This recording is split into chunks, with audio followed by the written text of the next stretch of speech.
The car up there in the middle, it has a leaky rear left axle seal. Need to switch these two cars here, put this one up there and bring that one to the rear here so I can get access to the rear wheel. So here's what the left rear wheel looks like on one of my other cars. There's no evidence of any oil leakage around that hub or axle. Now let me show you this one.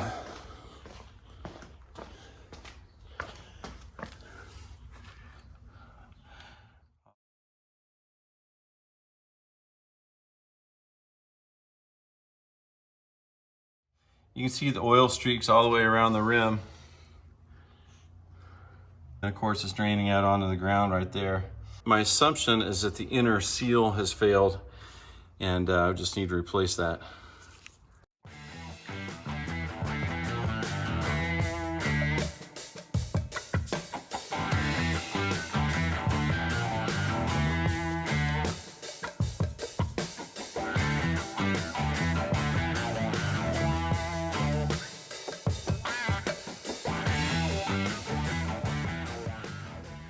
And just like that, the car is in position to accomplish the repair. So I'll get it jacked up, get the wheel off, see what parts I have in my stash, see what I need to order.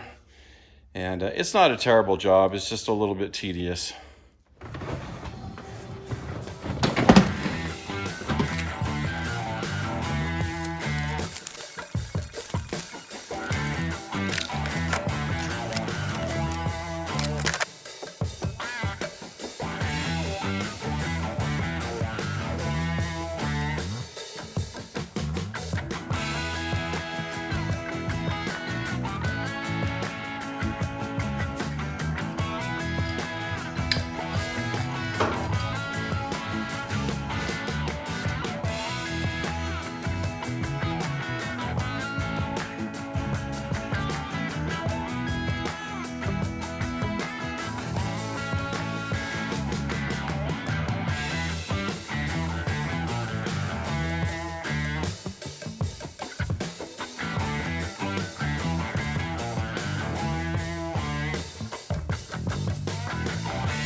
All right, here's the inside of the wheel drum. I don't know if it picks up on camera or not, but it's quite oily in here. So that's what we're gonna try to fix. Wow. Look at all that. Not good. Under this cap here, there should be a felt seal. Yeah. Honestly, these felt seals aren't doing a whole lot. It's mostly the seal in there behind the bearing that's doing all the work. All right, this right here is the bearing. So that needs to come out also.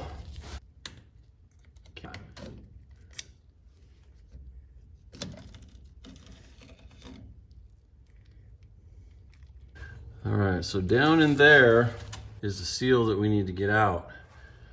There's a sleeve in here that needs to come out first, and then we can get access to that seal. This is the sleeve puller. This slides down inside the shaft. This button fits into a recess hole in there, and then it pops back out, and that's what grabs onto the sleeve, and then you work it out. So push the button, wait until I feel the hole. I think that's it.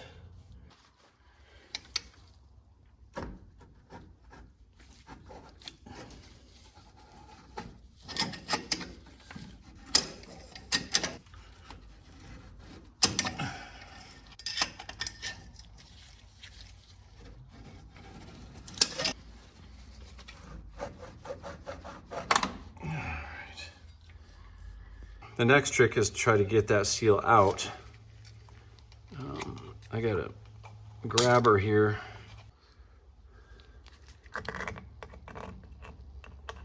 Come on. What is that? I don't think you're supposed to put Permatex on this stuff. That might be part of the problem. Honestly, I'm not sure if this thing is even supposed to be in there at all. Let me go do some research on this. I'm gonna put some of this in the ultrasonic cleaner and just let it cook for a while.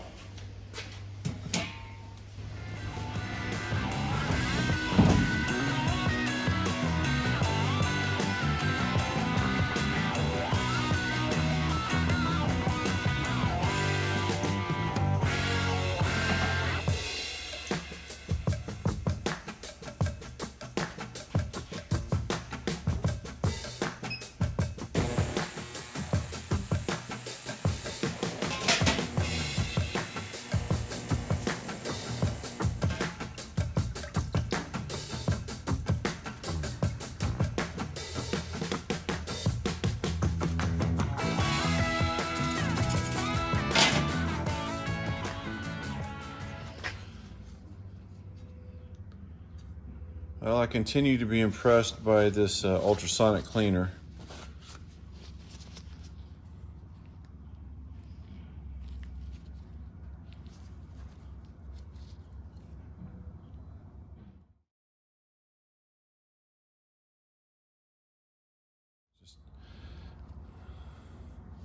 So after this came out of the cleaner, it became obvious that we have an issue here with the lining material. So let me check my stash, see if I have another one of these. Up here at the top of my board, I have, I think these are 4 brand new halves. I don't know if they're the right year or not. Let me get those down and see if one of those will work. So yep, they're the same shape, size. This one's brand new. So I'll just substitute the old one for this and move on. So I did some research, and this piece is not supposed to be in there, just like I thought. This is a leftover of the old style interaxle seals. This old piece with this new seal is a recipe for failure, and that's exactly what happened here. All right, so here's the new one. I'm gonna grease this up just a skosh before I slide it on because it's such a tight fit.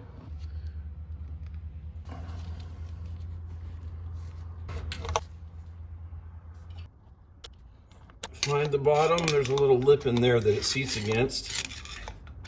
There's the bottom. All right, the sleeve goes in next. Nipple I was referring to yesterday, it fits into a little hole right there. So I think if I squeeze this with my hands, yeah.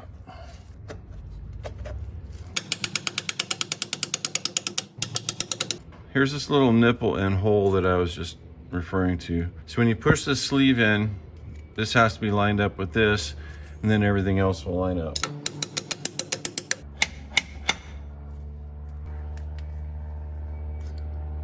Just like that. All right, I've got the grease cup installed, and I'm just packing it with some fresh grease here. And as long as I'm here, I'll hit a couple of these grease fittings.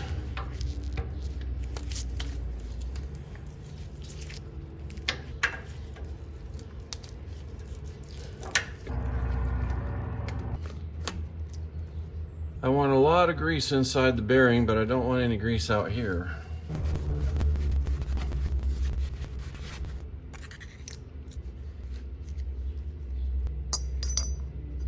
The axle key is tapered on this end. The tapered end goes towards the axle. Now for the emergency brake shoes, these can only go on one way. So the ends with the half circle in them right there, they fit over this post.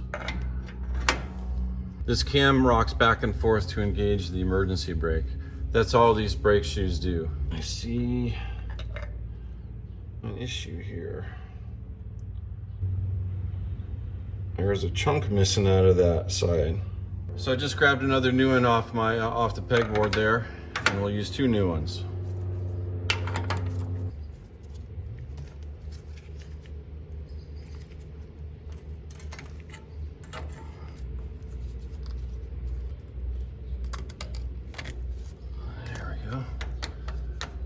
ready for wheel installation. While the wheel is off, don't forget to check the tightness of these nuts right here.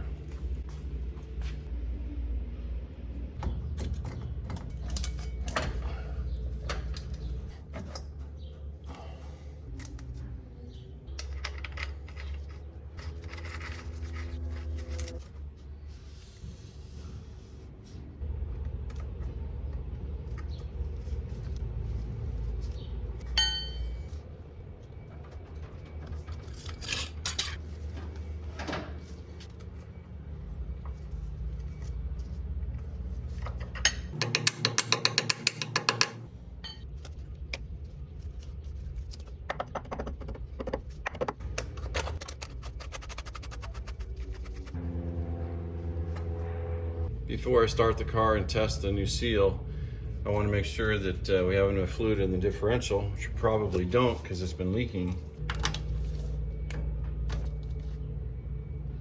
So to check the oil level, you can use something like a redneck dipstick or just the tip of your finger.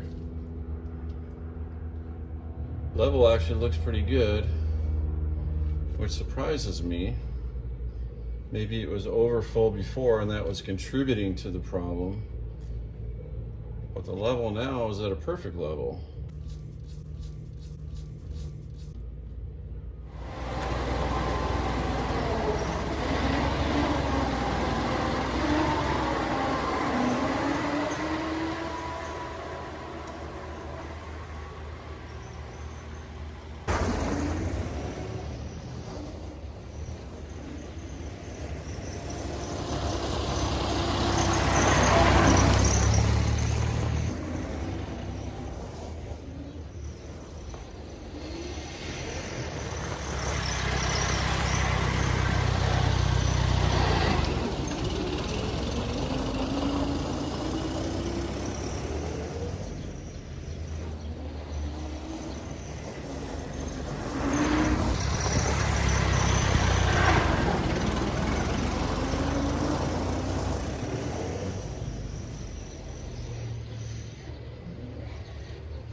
Well, so far so good.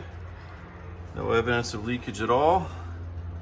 Time will tell, but I'm fairly confident that this was a successful repair. Based on that extra shim spring thing we found in there and all that Permatex on that seal, and due to the fact that I think the differential was also overfilled before, I think that we got everything back to baseline and we're good to go. This is too nice of a car to just have sitting in the shop. I would look forward to driving this again.